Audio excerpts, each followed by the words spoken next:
Dig Radio, graines de parentalité, Anne-Laure Évrard. Bienvenue à tous sur Graines de parentalité sur Dig Radio. Aujourd'hui, on va parler d'un sujet qui questionne souvent les parents à l'arrivée d'un enfant. On va parler du bain. Souvent, j'ai plein de questions, moi, sur je choisis quoi comme baignoire et c'est quoi la fréquence idéale et est-ce qu'on utilise des produits, est-ce qu'on n'utilise pas de produits. Et aujourd'hui, j'ai envie de répondre un petit peu à ces questions. Donc, je vais commencer par vous parler du choix de la baignoire parce que ça a une incidence sur plein de choses. Il y a plusieurs types déjà de baignoires. Il y a tout simplement déjà avoir la baignoire classique, dans votre grande baignoire à vous d'adulte où vous profitez aussi de prendre des bains. Et ben, elle peut être tout à fait adaptée pour vous, enfin pour votre bébé. La seule chose que je veux dire de faire attention, ça va souvent être les mamans, notamment quand il y a eu des césariennes. C'est pas facile de pouvoir se baisser pour accéder à la baignoire, donc ça, faut y penser. Après, c'est tout à fait possible de prendre un bain avec votre tout petit en vous mettant vous aussi, donc c'est souvent les papas les premiers temps, qui vont se mettre dans les baignoires avec bébé. Eh bien, c'est tout à fait possible de le faire. Il va y avoir aussi les baignoires sur pied. Donc les baignoires sur pied, c'est plutôt l'idéal pour pas se faire mal au dos. Voilà, en général, il y a un système pour les vider qui va vous faciliter la vie et surtout aux mamans qui doivent pas trop porter pour préserver le périnée les premiers temps. Donc c'est pas mal. Vous avez aussi ce qu'on appelle les baignoires Chantala. Les baignoires Chantala, ce sont les baignoires indiennes qui vont ressembler un petit peu à des grandes bassines, en fait assez hautes. Donc elles sont assez pratiques, elles prennent peu de place. Voilà, si vous avez un petit espace, c'est l'idéal. Vous pouvez la transporter partout dans la cuisine. Et la petite astuce, c'est qu'après, elles peuvent se transformer en panier à linge quand on ne s'en sert plus. La seule petite chose qu'il faudra faire attention avec ces baignoires, c'est que quand vous faites couler l'eau, souvent l'eau qui est tout au fond est un petit peu plus chaude. Donc, et c'est des baignoires qui vont maintenir très longtemps la température. Donc c'est des baignoires où on ne fera pas couler l'eau à 38, on les fait couler bien à 37 pour éviter d'ébouillanter bébé. Et puis l'autre type, grand type de baignoire qui va exister, ce sont les baignoires pliables. À ma connaissance, il n'y a qu'une seule marque qui en fait. Mais ça peut être pratique si vous êtes des parents qui voyagez beaucoup, qui vous baladez souvent en van, etc. J'ai des parents qui sont des adeptes de voyage. Et donc pour eux, c'est plus facile d'avoir cette baignoire-là parce qu'on peut l'emmener dans le van, on peut l'emmener chez les grands-parents, on peut l'emmener à l'hôtel. C'est un petit peu la baignoire qui passe partout. Maintenant, on va parler un peu plus de l'ambiance générale qu'on met dans la salle de bain. Si c'est possible, si vous avez la chance d'avoir une salle de bain où vous avez des lumières qui peuvent se tamiser avec un variateur ou pouvoir en mettre qu'une sur deux, moi je vais vous conseiller de baisser un petit peu les lumières parce que les bébés sont très sensibles et il y a quelque chose qu'on ne pense pas toujours, mais c'est que les lumières elles sont au plafond. Et votre bébé, quand il est dans la baignoire, il regarde quoi ? Il regarde les lumières. Donc c'est pas toujours très sympa pour eux. Il y a aussi une autre petite astuce que nous on utilise en thalasso-bain, c'est de mettre un peu de musique en fond. Alors, soit on met un petit peu de musique, soit on laisse couler un petit peu d'eau, soit sur le robinet à côté, soit un petit peu dans la baignoire, parce que ça permet de faire un petit peu comme des bruits blancs. Donc, dans le ventre de maman, bébé, il entendait les sons de façon très filtrée. Et donc, on sait aujourd'hui que les bruits blancs, ça les apaise énormément. Et de mettre un petit peu d'eau à couler, ça peut les aider à s'apaiser encore plus. Comme bébé il est tout nu dans cette salle de bain, il va falloir penser à mettre un peu de chauffage en amont. Un bébé qui a froid, c'est un bébé qui va pas profiter de son bain. Donc on essaye que la pièce elle soit dans l'idéal entre 21 et 24. 21-24, si vous n'avez pas de thermomètre dans la salle de bain, en général, on est plutôt bien en t-shirt. Si vous supportez un petit pull, c'est qu'il fait un petit peu trop frais dans votre salle de bain. Et au niveau de la température de l'eau, donc j'en parlais un petit peu avec tout ce qui était les baignoires Chantala, quand c'est possible, on va faire couler l'eau à 38. Comme ça vous laisse le temps tranquillement d'avoir vérifié la température, d'avoir été chercher bébé. Vous avez le temps de le déshabiller tranquillement et après de le mettre dans l'eau. En général, elle a facilement perdu 1 degré en 10 minutes.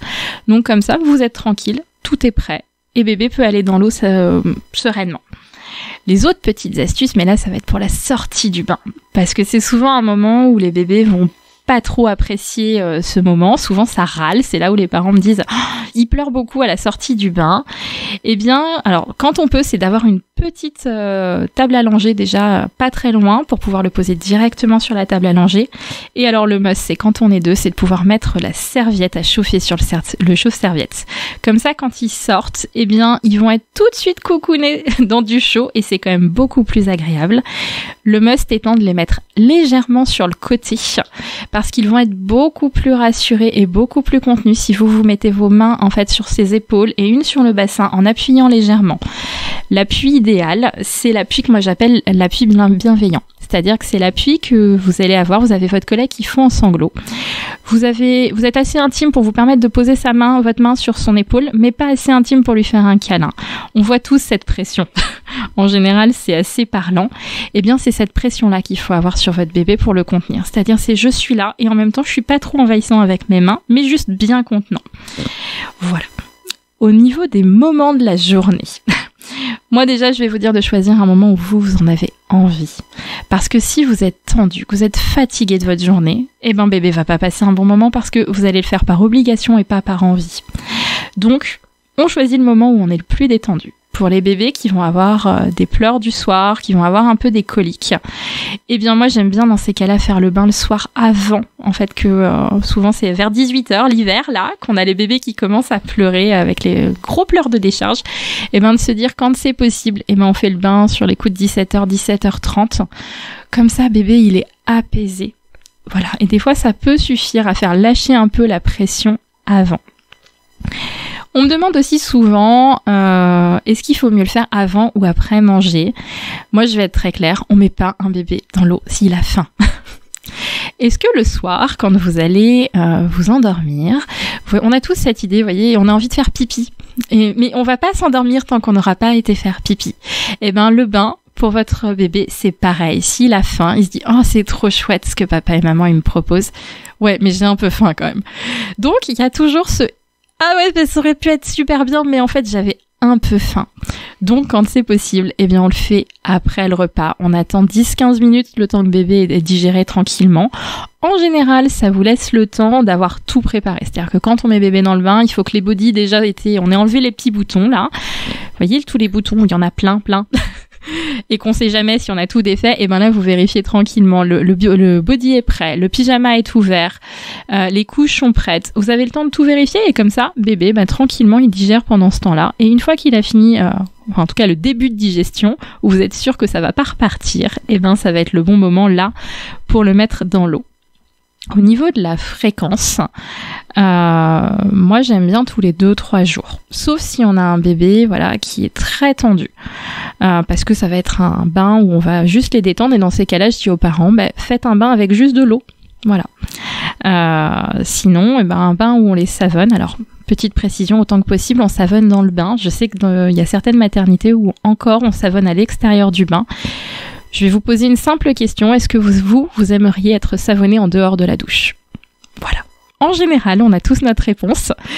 Et donc, c'est pareil pour votre bébé. Donc, investissez tout ça. Des fois, on a des produits qui ne sont pas dans des pouces-pouces. Eh bien, tout simplement, vous investissez dans un distributeur de savon et vous transvasez votre produit. Et comme ça, vous avez un pouce-pouce pour pouvoir tenir votre bébé d'une main en pince de sécurité. Et avec l'autre, vous pouvez prendre le produit tranquillement et savonner bébé. Les premiers temps du bain, ça va juste être du plaisir. Et on savonne au tout dernier moment, juste avant de les sortir. Comme ça évite de trop les manipuler. Au niveau des bains, donc il y a plusieurs types de bains qui vont exister. Donc il y a le thérapeutique bain bébé, mais qui va être fait uniquement par des professionnels de santé. Et il y a les choses que vous allez pouvoir vous faire à la maison et que de plus en plus de maternités vous enseignent. Je pense notamment au bain enveloppé, où votre bébé il est mis dans un petit linge. Et tout l'intérêt de ce bain, c'est que bébé va être contenu. Dans votre utérus, bébé, il était tout serré dans l'eau. Et donc là, en étant dans le linge, c'est pareil. Ils se retrouvent tout cocoon et ils sont tout bien. Alors, il y a des bébés qui vont pas du tout aimer le linge et c'est ok. Mais dans ce cas, je trouve que ça vaut quand même le coup d'essayer. Avec la petite astuce de toujours garder un bord qui touche, les pieds de bébé qui vont toucher un bord de la baignoire. Des côtés de bébé qui va toucher la baignoire. C'est tout l'intérêt parce qu'ils vont être tout cocoon et plus ils sont cocoon, plus ils se détendent. Voilà. Et quand ils grandissent un petit peu plus, à partir de 2 mois, ce qui est très sympa, c'est de faire des bains libres. Les bains libres, c'est tout simple. Vous prenez une serviette de toilette, vous la mettez dans le fond de votre baignoire.